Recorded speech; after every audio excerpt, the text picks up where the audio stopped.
Nel video di oggi finalmente andiamo a ritirare la nuova CNC, la installiamo e facciamo le prime operazioni. Signori, oggi finalmente è il giorno. Sostituiamo questa CNC con quella nuova, me ne avete sentito parlare molto, mi avete chiesto in tantissimi qual è, com'è, perché non è ancora arrivata, ci sono stati problemi. No, fermi tutti, il problema era principalmente mio. In mezzo a troppi lavori non volevo complicarmi ulteriormente la vita andando ad aggiungere lavorazioni o altro, situazioni che complicano il passaggio con il lab. Adesso abbiamo terminato un po' di progetti, abbiamo un po' sgomberato, oggi faremo finalmente questo cambio. Prima di tutto scolleghiamo la CNC e la prepariamo qua in centro al lab per caricarla sul furgone. Ok, tutto organizzato qua e ovviamente non poteva mancare in questa avventura l'invincibile! 1, 2, 3. Vai. Vi dirò. Molto bene. Adesso, dove cazzo sono i piedini? Io cosa dovrei fare? Passo la gru. Basta. Hai capito quello che ti ho detto? No, cos'è che hai detto? Bisogna mettere i blocchetti rossi, fare un bel piazzalino, fatto bello, pulito, organizzato. Costa 30.000 euro farlo così. Ma vabbè, tu non ti preoccupare, i soldi non sono mai un problema, mai. Ok signori, allora CNC caricata, alla fine non così complicato come pensavo e come mi ricordavo, lab un po' incasinato, ma a noi interessa poco. Prendiamo, usciamo, partiamo, arriviamo, scarichiamo, impostiamo, ricarichiamo e torniamo. Dopo un paio di ore di viaggio siamo arrivati da Claudio di NCH, azienda specializzata in assistenza e macchine CNC su misura, marcatori a fibra, laser CO2 e frese in generale. Claudio ci ha mostrato la macchina, le prime impostazioni e poi siamo ripartiti. Ok, il giorno dopo situazione attuale è dobbiamo riuscire a scaricare la CNC. Ora abbiamo una squadra ristretta stamattina.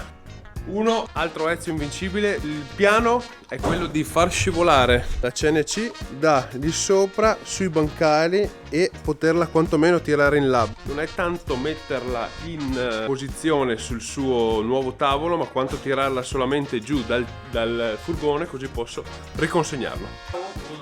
1, 2, Guarda che robetta. Guarda che complicatezza. Perché ho il piede che fa stop. 1, 2, 3. Stop. Ok, allora siamo riusciti effettivamente senza troppa difficoltà a tirarla giù. Ora è in questa posizione molto precaria con questo sbalzo. Quello che cercheremo di fare è mettere tutto su questo nuovo banchetto riciclato che diventerà provvisorio finché non disegno quello nuovo e lo faccio realizzare su misura, fatto carino. L'obiettivo principale che abbiamo ora è quello di togliere la CNC di mezzo, renderla operativa quantomeno per cominciare a spippolarci sopra, farci fare due robe. Quello che andiamo ad andare a fare adesso è liberare un attimo combinata questioni, tagliare, fare un pannello di supporto, spostare la CNC sul banchetto e posizionarla là nell'angolo.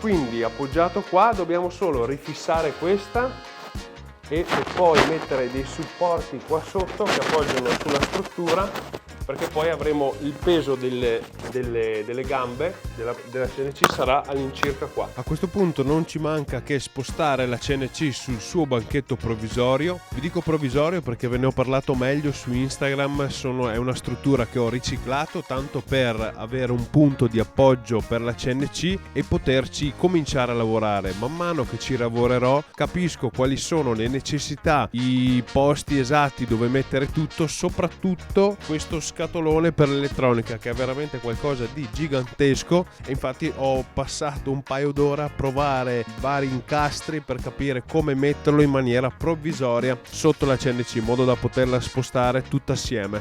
Ok, dopo aver finalmente ritirato la nuova CNC che abbiamo posizionato nel posto dove c'era quella vecchia, ma in una posizione totalmente provvisoria, sia il banco che tutta l'elettronica che la CNC dovranno essere riposizionati. Il banco dovrà essere rifatto, ma questo insieme ad altre migliorie le vedremo più avanti. Una delle cose fondamentali che però non possiamo non avere sulla nostra CNC è l'aspirazione. Siamo riusciti a fare 2 lavori giusto per utilizzarla e raga, è infattibile lavorare con una CNC senza un aspiratore, per cui ho acquistato un nuovo aspiratore della SMC, lo andiamo a sostituire con quello vecchio e ci prendiamo il motore.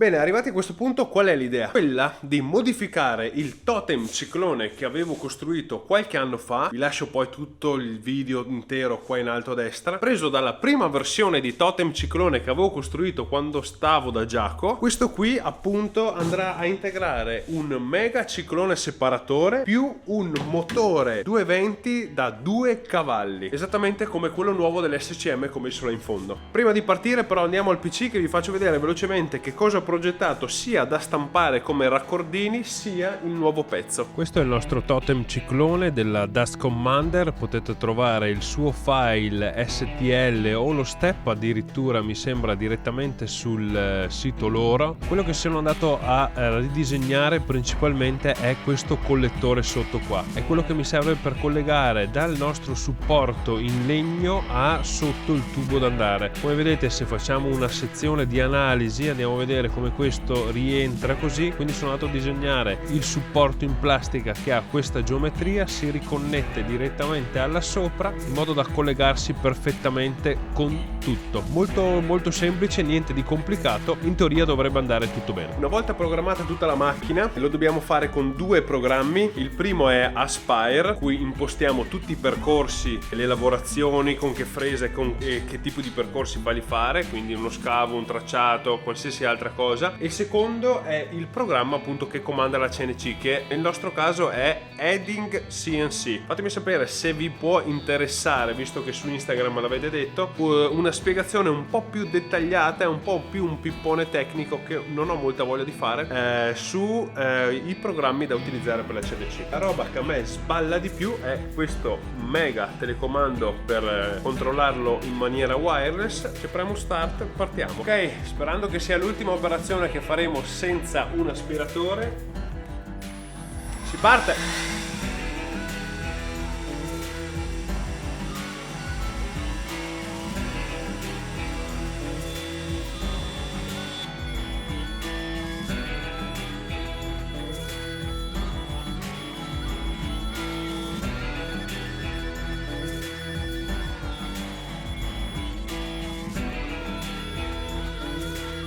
Perfetto, prime 2 operazioni fatte, quindi un tracciato esterno e un tracciato interno, uno per fare la sagoma e l'altro per il suo incasso. Ora cambiamo la fresa, mettiamo una fresa a 90 gradi e con questa andremo a fare uno smusso di 2 mm su tutto il perimetro esterno e seconda operazione andremo a segnare dove dovrò fare poi i fori da 5 mm. Siccome non ho una fresa da 5, non volevo fare un'altra operazione, 1000 cambi fresa per fare solamente questa cosa qua, vado a segnarmi i punti esatti dove cadranno le fori e poi li faremo a mano.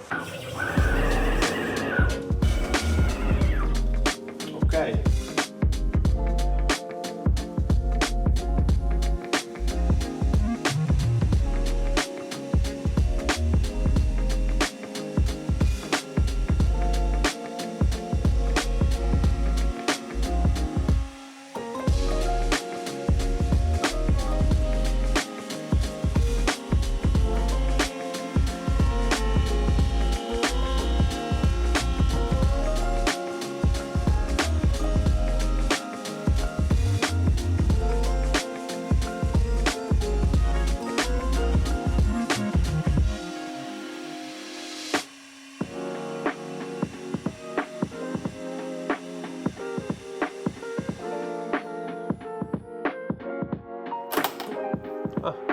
Ah, qua non sono andato bene dietro. Va bene. Ah, ma è proprio...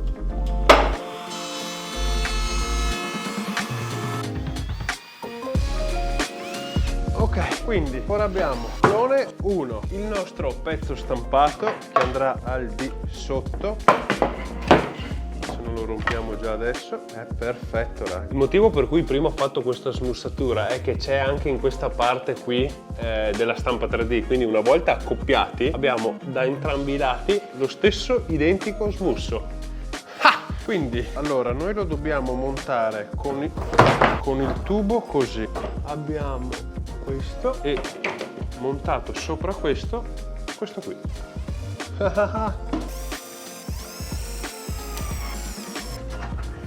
Beh, che dire, mamma mia, che bella robetta, mamma, ma che bello è, raga, progettare e realizzarsi le proprie cose. Ah!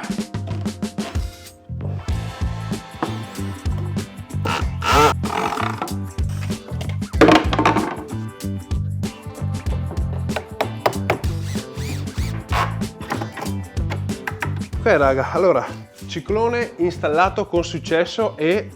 ma è una liscezza totale, Allora, questo qua è il totem installato, messo in questa posizione, montato al contrario perché appunto, come va a sinistra della CNC, noi vogliamo il tubo che vada a sinistra, che è quello là, quindi farà pop e va dentro. Sopra ho già appoggiato il motore, giusto per farvi capire un po' come dovrà essere installato. Lo metteremo da questo lato, in modo che lo sfiato vada di là e arriverà più o meno in questa altezza, no? Bisognerà fare un buco da 125 130, adesso vediamo, e cambiare questo per farlo più grande, cioè così supera, lo fissiamo e poi lo testiamo.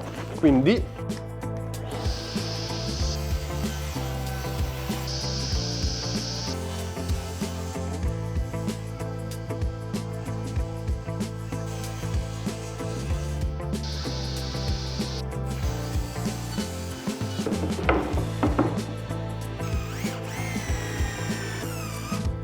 vediamo. Vacca boia, dei supporti bisognerà farli.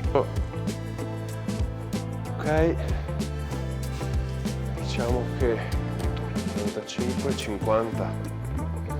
35-50. Ok, ora adesso stiamo smontando il motore, così lo giriamo di 90 gradi in modo da avere le staffe dietro, così risulta un lavoro un po' più elegante. Arrivati a questo punto abbiamo preso il pezzo, lo stiamo mettendo qua nella CNC per fare esattamente quel buco preciso lì da 140 mm. Io ovviamente non ho una fresa da 140 mm, quindi useremo la CNC, partiamo come punto di origine in centro al foro o al buco, o ai fori dei buchi. Prego, a lei l'onore.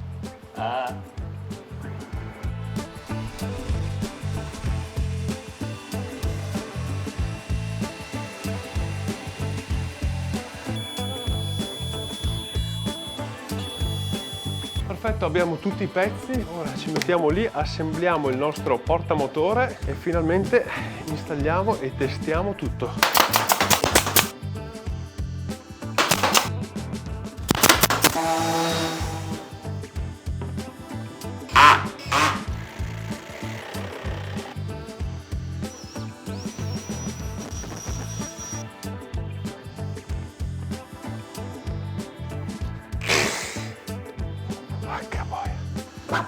Ok, ora lo spazio di manovra e questo appoggia in maniera positiva. Non so, ma c'ha un che piacevole sta cosa. Ti raffredda la testa. Sembra funzionare tutto per ora. L'ultimo test che faremo è uno scavo con la CNC e vedere quanto aspira, se aspira tutto, se funziona, se vediamo i truccioli passare.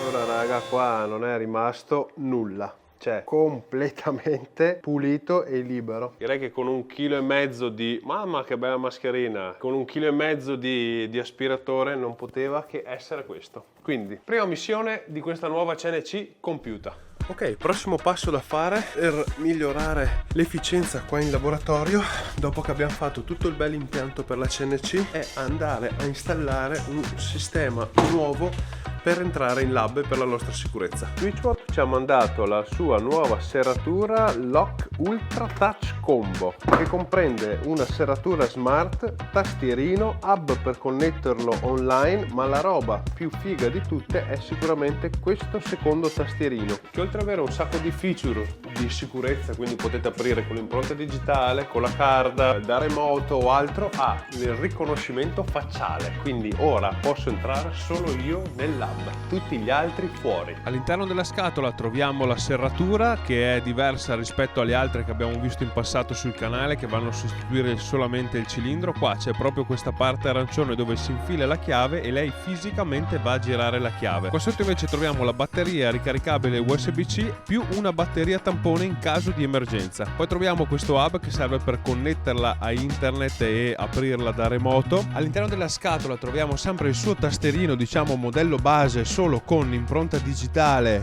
tag NFC più codice. Troviamo il suo sensore invece che serve per rilevare se la porta è aperta o chiusa, mentre questo è il tasterino con il rilevamento facciale. Questo qua fa parte di un bundle che va preso separatamente. All'interno troviamo le istruzioni e le staffe di fissaggio, ma ora passiamo al montaggio. Quindi la serratura nel nostro caso verrà montata qua sopra. Come vedete però, essendo un portone degli anni 60, questo non ha un supporto liscio e piatto soprattutto per fissarla, per cui prima cosa che dovremo andare a fare è passare di là in ufficio Fusion 360 e andiamo a disegnare un supporto che, uno, voglio che riprenda la forma della serratura, secondo, questo è il suo magnete, che anche qua abbiamo un problema visto che va montato sulla parte di portone che rimane fisso, quindi dovremo stampare un supportino dedicato anche per questo. Ultima cosa, se volete installare anche voi a casa vostra una serratura del genere, dovete assicurarvi che il cilindro che avete della vostra serratura sia uno di quelli che si può aprire anche con la chiave inserita. Siccome questo qua gira letteralmente la chiave, io devo lasciare sempre una chiave inserita qua dentro e da fuori non posso più entrare nel caso non funzionasse questo, per cui ho dovuto acquistare separatamente questo cilindro. Non costa molto, una ventina di euro, vi lascio anche di questo il link in descrizione. Ora passiamo in ufficio che andiamo a progettare tutto il nuovo supporto. E questa qui è la versione finale del pezzo, qualcosa di assolutamente brutto da vedere ma che svolge il suo compito, ovvero andare a creare una superficie piatta e quindi permettermi di installare la nostra serratura. Di tutto questo siamo riusciti a fare 5 interazioni per arrivare alla versione finita. La prima è stata questa, che ho stampato solamente tutta la sagoma piena al 100% e non intendo come infill ma come struttura, per poi tagliarla e disintegrarla a mano per andare a scolpire questa cosa qua in modo da arrivare il più velocemente possibile facendo solamente un prototipo a una sagoma molto vicina. Poi le altre 4, come vedete, sono state solo piccole interazioni per arrivare alla versione perfetta, che è questa qui. Finalmente ci siamo e montiamo la nostra serratura. Questo qui è la versione finale, come vedete si incastra perfettamente, va in appoggio sul vetro, in appoggio sulla serratura, c'è lo scansino giusto. Per fissare invece la nostra serratura abbiamo bisogno di questo suo adattatore, modello A nel mio caso, che come vedete ha la sagoma del nostro cilindro, si appoggia e con 3 brugoline del 2 si va a stringere e questo rimane fissato qua. Questi pin si andranno a infilare qua dentro per bloccare il tutto e si sbloccano solamente dall'interno. Di base questo è il lavoro, molto semplice. Se non mettiamo la chiave non funziona nulla. Però l'accensione dov'era? Dentro? È questo? Quindi la fissiamo.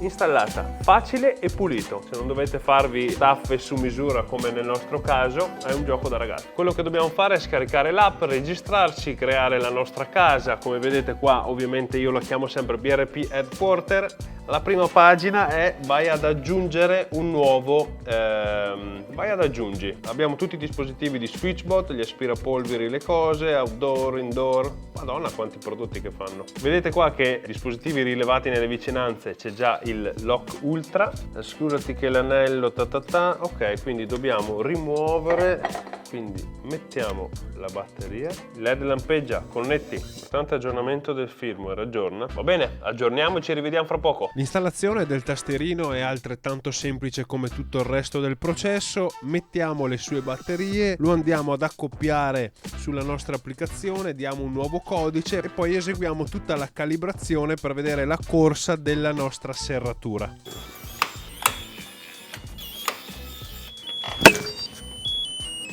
Serratura installata, sembra tutto a posto, come avete visto, procedura abbastanza semplice.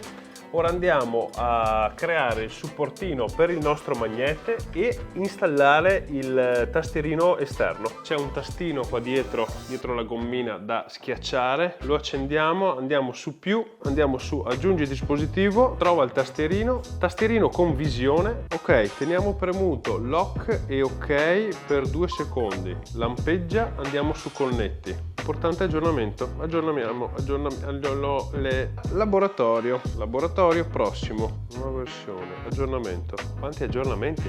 Ora è stato associato alla nostra serratura, abbiamo la parola d'ordine su un codice impostato, mettiamo su più permanente, impostiamo un codice, 6 cifre minimo, impostiamo il codice, scriviamo codice BRP, fine, quindi se noi facciamo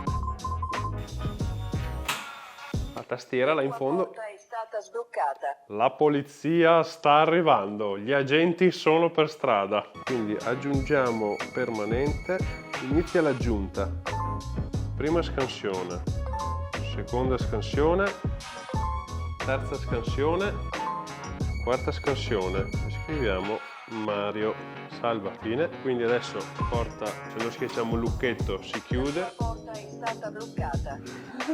Carta NFC che va bene, ma quello che vorrei andare a fare è il riconoscimento facciale. Lo installiamo a muro e poi proseguiamo con la configurazione. Sul libretto ci sono varie altezze da impostare, ovviamente essendo praticamente 2 metri devo mettere l'altezza più alta che è da terra, quindi 1,40 m. Facciamo la configurazione della faccia permanente, quindi sta a distanza di circa 1 metro, quindi un braccio secondo me può andare bene. Ok, ho accettato, inizia. Pulisci lo scanner, è questo? Devi stare tranquillo, per favore. Come hai fatto a capirla? Bah, c'era scritto pulisci lo scanner, adesso mi dice ok, fatto, Mario.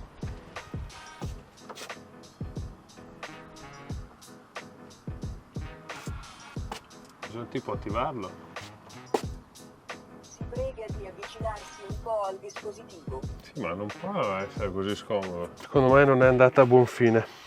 Allora sarà 20 minuti che proviamo a fare questa impostazione, funziona tutto, ma con me la mia faccia non la riconosce, è impostata con successo, però facciamo questo, mi metto, adesso ha funzionato, sto malissimo. Vedi che non prende così, devo stare... E non mi prende, perfetto. Adesso facciamo andare il Leo. A posto. Solo i belli possono entrare alla Big Rocket Project. Esatto. Perfetto, sono un po' di settimane che sto testando questa nuova serratura della Switchbot. Ho fatto presente all'azienda il discorso della barba, mi hanno confermato che con la barba non funziona troppo bene e rilasceranno un aggiornamento luglio-agosto per sistemare questo fattore. Però detto questo, a noi non è che ci interessa troppo, perché opzioni per aprire la porta ne abbiamo molte. Rivedendole velocemente abbiamo la tessera, si appoggia e chiude la porta, abbiamo l'impronta digitale, anche questa molto efficace, e come forma classica il nostro codice. Quindi quel tastierino lì di Switchbot risolve tutta la tipologia di casistiche di sblocco della nostra serratura. Si possono fare codici temporanei, dare tessere temporanee, si può fare qualsiasi cosa, veramente un ottimo attrezzetto, e ringrazio Switchbot ovviamente per sponsorizzare questo segmento di video. Qua sono in descrizione tutti i link del prodotto ed eventualmente qualche codice sconto. Detto questo, sono contentissimo anche della CNC, la stiamo testando, come vedete abbiamo cominciato a fare qualche lavoro, abbiamo finalmente spianato tutta la superficie, 2 specifiche velocissime per questo primo video della CNC sulle sue prime lavorazioni e configurazione. La macchina è una Hactech 12AKG, mi pare 1260, ovvero un'area di lavoro 60x120. E perché dico base? Perché l'elettronica invece è totalmente custom. Perché mi sono andato da Claudio piuttosto che da altre persone? Perché è riuscito a farmi delle modifiche la macchina rendendola 1 certificazioni CE che fa lui, 2 assistenza. E raga, quando comprate un macchinario del genere avere l'assistenza è qualcosa di fondamentale, senza dover chiamare gente all'estero o altro, avere qualcuno di riferimento che la conosce perfettamente e vi può permettere in brevissimo tempo di tornare al lavoro, di risolvere quel problema lì, a mio avviso, se ci lavorate è fondamentale. Se siete hobbisti e volete sperimentare, prendete tutta roba cinese, metteteci un mese a montare tutto e a farla funzionare. Qua nel giro, giuro, di mezz'ora ero di nuovo operativo. Quindi vi ho già spiegato 60x120 come aree di lavoro, mandrino da 2,2 kW di potenza raffreddato ad aria. Abbiamo qua una modifica che è quella che ho richiesto, nebulizzatore di refrigerante, perché così lo possiamo spostare e mettere sulla fresa in modo da lavorare anche materiali non ferrosi, ovvero alluminio, ottone, rame, perché questa era una mia specifica richiesta, avere questa modifica per poter lavorare in sicurezza e correttamente anche questi materiali. Detto questo, era una prima panoramica della CNC. Non vi farò una recensione perché dovrò lavorarci molto per capire i pregi, i difetti, i pro e contro di tutto questo bel sistema. Nel prossimo video sulla CNC andremo già a modificare un po' il quadro elettrico, a montare una serie di accessori che ho comprato in queste settimane e vi parlerò più nello specifico della macchina, per cui fatemi sapere qua sotto nei commenti sia questioni di software, se siete interessati a capire meglio come funziona Spire, passare da Fusion o fare altre questioni, tutte le specifiche della macchina, costi, trasporti, perché questo modello, perché da quell'azienda lì, perché non un'altra, tutte le curiosità che volete sapere su questa CNC lasciatemele qua sotto nei commenti e ci vediamo direttamente con le risposte nel prossimo video.